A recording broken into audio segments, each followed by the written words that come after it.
Hello everyone. कैसे हो आप सभी। उम्मीद करता हूँ सभी खुश होंगे, स्वस्थ होंगे और बहुत अच्छे से अपनी तैयारी कर रहे होंगे। प्यारे बच्चों, अगर आप चैनल पर नए हो तो प्लीज़ चैनल को सब्सक्राइब कर लीजिए। और अगर वीडियो अच्छा लगता है तो आपके दोस्तों के साथ में वीडियो की लिंक शेयर कर दीजिए। आज का जो हमारा टॉपिक है प्यारे बच्चों, इम्पोर्टेंट हम फादर की चर्चा करेंगे। ठीक है, एग्रीकल्चर में जो भी इम्पोर्टेंट फादर है, ठीक है, जहाँ से मुझे लगता है कि क्वेश्चन आने के चांस ज़्यादा है, वो टॉप 20 फादर में लेके आया हूँ। ठीक है, ऐसे तो बहुत सारे फादर है एग्रीकल्चर में। ठीक है, ऐसा बता पाना बहुत मुश्किल है, इसके लिए कम से कम मुझे 2-3 वीडियो और बनानी पड़ेगी। लेकिन अगर इस पर रिस्पॉन्स अच्छा आया तो ठीक है, कोशिश करूँगा मैं और बना लूँ, लेकिन कम से कम इतने तो आप याद करने की कोशिश करना। ठीक है, बिना टाइम वेस्ट करे लेक्चर की शुरुआत करते हैं। सबसे पहले अगर बात करें फादर ऑफ एग्रोनॉमी, अगर एग्रोनॉमी के फादर की बात करें तो ये है पीटर डेक्रेसन जी साहब को बोला जाता है। ठीक है, जो लिखा हुआ है सेम आप ऐसे ही याद करना। ठीक है, इसमें कुछ कभी आगे पीछे नाम में कुछ और जुड़ता है तो फादर बदल जाएगा, ये बात ध्यान रखना है। ठीक है, तो फादर ऑफ एग्रोनॉमी कौन हो जाएगा, तो ये हो जाएंगे पीटर डेक्रेसन जी साहब हो जाएंगे। फिर फादर ऑफ एग्रोमेट्रोलॉजी, ध्यान में रखना कौन सा, एग्रोमेट्रोलॉजी। अगर इंडिया में बात करें तो रामदास। ठीक है, यही वाला क्वेश्चन बहुत बार एग्जाम में भी आता है, इंडिया वाला। ठीक है, कि इंडियन एग्रोमेट्रोलॉजी के फादर कौन हो जाएंगे, तो रामदास, ये आपको पता होना चाहिए। जबकि वर्ल्ड में कौन हो जाएंगे, तो वर्ल्ड में हो जाएंगे DN वालिया साहब, ये अच्छे से याद रखना है। तो जैसे एग्रोमीटियोलॉजी है वैसे ही क्या है, एग्रो क्लाइमेटोलॉजी। अगर फादर ऑफ एग्रो क्लाइमेटोलॉजी की बात करें तो ये हो जाएंगे कोपेन। देखो दोनों एग्रो एग्रो एक जैसा लगता है, मेट्रियोलॉजी और क्लाइमेटोलॉजी, लेकिन ध्यान में रखना है। ठीक है प्यारे बच्चों, फिर उसके बाद में अगला क्वेश्चन क्या है, फादर ऑफ साइटोलॉजी। अगर साइटोलॉजी मतलब कोशिका की, जिसमें हम सेल की जिसमें स्टडी करते हैं, ठीक है, वे उस साइंस को साइटोलॉजी बोलते हैं। और फादर ऑफ साइटोलॉजी की बात करें तो ये हो जाएंगे रॉबर्ट हुक साहब। कौन हो जाएंगे, रॉबर्ट हुक। उसके बाद में अगला क्या है, फादर ऑफ साइटोप्लाज्मिक इनहेरिटेंस, तो ये कौन हो जाएंगे, कार्ल कोरेंस साहब हो जाएंगे। ध्यान में रखना है। देखो फादर 99% पूछने के चांसेस कहाँ से रहेगा, जेनेटिक्स वाली टर्मिनोलॉजी के फादर बहुत बार पूछता है कि ये टर्म किसने दी, इसके फादर कौन है। तो ये तो आपको बहुत अच्छे से याद करना है। अगर आपका रिस्पॉन्स अच्छा रहा तो एक और वीडियो लेके आऊँगा मैं। ठीक है, लेकिन आपके रिस्पॉन्स के ऊपर रहेगा, तो ये ध्यान में रखना है। एक बार रिपीट कर लेते हैं। ठीक है, फादर ऑफ एग्रोनॉमी तो ये कौन हो जाएंगे, पीटर डेक्रेसन जी साहब। उसके बाद में एग्रोमीट्रियोलॉजी, अगर इंडिया में बात करें तो एल ए रामदास, यही वाला क्वेश्चन बहुत बार एग्जाम में पूछता है, तो ध्यान रखना है। जबकि वहीं अगर वर्ल्ड में बात करें तो DN वालिया साहब। वहीं एग्रो क्लाइमेटोलॉजी पूछे तो कोपेन आ जाएगा। ठीक है, क्लाइमेटोलॉजी क, कोपेन क। ठीक है, ध्यान में रखना है। फादर ऑफ साइटोलॉजी तो रॉबर्ट हुक होगा। जबकि साइटोप्लाज्मिक इनहेरिटेंस के अगर फादर की बात करें तो ये हो जाएंगे कार्ल कोरेंस साहब। उम्मीद करता हूँ इतना डन हो गया होगा।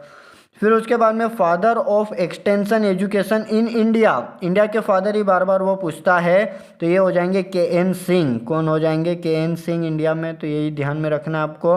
ठीक है, उसके बाद में क्या है, फादर ऑफ DNA फिंगरप्रिंटिंग। ठीक है भैया, कौन हो जाएंगे, फादर ऑफ DNA फिंगरप्रिंटिंग, तो ये हो जाएंगे एल्स जेफ्रेस। ठीक है, तो ये नाम थोड़ा सा अलग है, ध्यान में रखना। ठीक है, इस नाम की क्या कर लो, फिंगर प्रिंटिंग कर देना आप। ठीक है, मतलब जैसा नाम है फेस टू इसके सेम टू सेम कॉपी कर देना। ठीक है, इसको याद करने की कोशिश मत करना ज़्यादा, एलिस जेफ्रेस। फिर उसके बाद में father of experimental genetics, genetics नहीं भैया, एक्सपेरिमेंटल जेनेटिक्स के फादर पूछा है मैंने, तो ये कौन हो जाएंगे, थॉमस हंट मॉर्गन। कौन हो जाएंगे, थॉमस हंट मॉर्गन। उसके बाद में आजकल सरकार सबसे ज़्यादा जोर किस पे दे रही है, ऑर्गेनिक फार्मिंग पे दे रही है। ठीक है, नेचुरल फार्मिंग, ऑर्गेनिक फार्मिंग, तो ये दो नाम बहुत इंपॉर्टेंट हो जाते हैं, ध्यान में रखना है।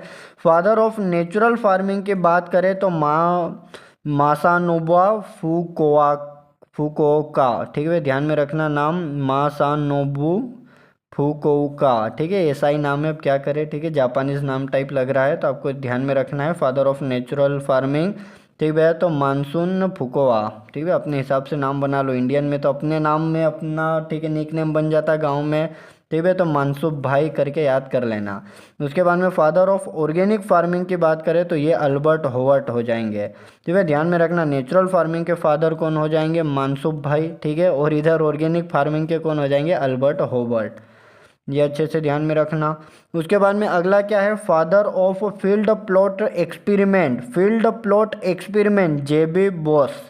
ठीक है, पूरा नाम नहीं भी याद करो चलेगा, JB बोस इतना नाम याद रह जाए आपका काम हो जाएगा। देखो जिसके पास प्लॉट है आज की तारीख में, ठीक है, वो क्या है, बोस बन के फिरेगा, ठीक है, JP बोस।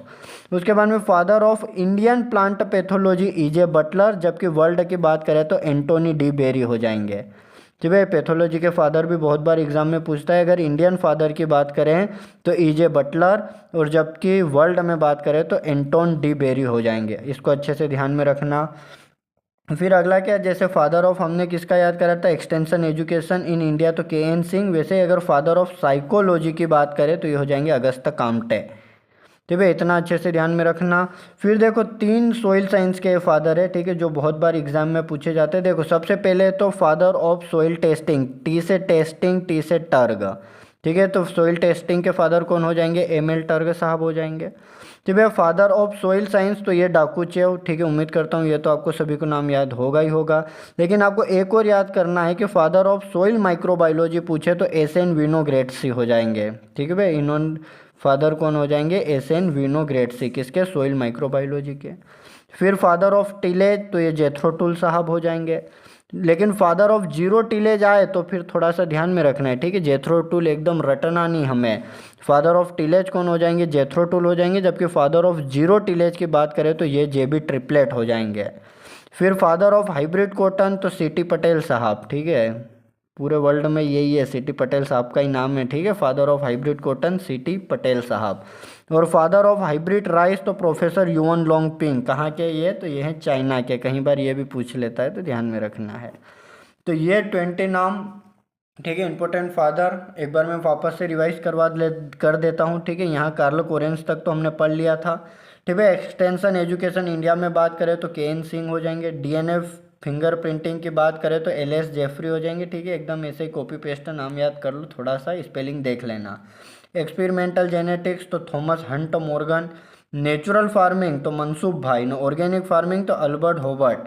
ठीक है, फील्ड प्लॉट टेक्निक, प्लॉट है तो बोस बन के रहेगा। इंडियन पैथोलॉजी EJ बटलर, जबकि वर्ल्ड में एंटोन डी बेरी। उसके बाद में सोशियोलॉजी के father Auguste Comte. Soil science, ठीक है, डाकूचेव हो जाएंगे। सोइल टेस्टिंग तो ML टर्ग। सोइल माइक्रोबायोलॉजी तो SN विनोग्रेटसी। ठीक है, फादर ऑफ टिलेज तो जेथरो टूल, जबकि जीरो टिलेज की बात करें तो JB Triplett. Father of hybrid cotton CT Patel. Father of hybrid rice professor Yuan Longping, कहाँ के, तो चाइना के। ठीक है, ये इंपॉर्टेंट फादर आज के लेक्चर में कंप्लीट होते हैं। प्यारे बच्चों, एक बार अच्छे से नोट्स बनाते रहना और इनको याद करते रहना। अब जब तक के लिए राधे राधे, जय श्री कृष्ण। मिलते हैं कल फिर नए टॉपिक के साथ।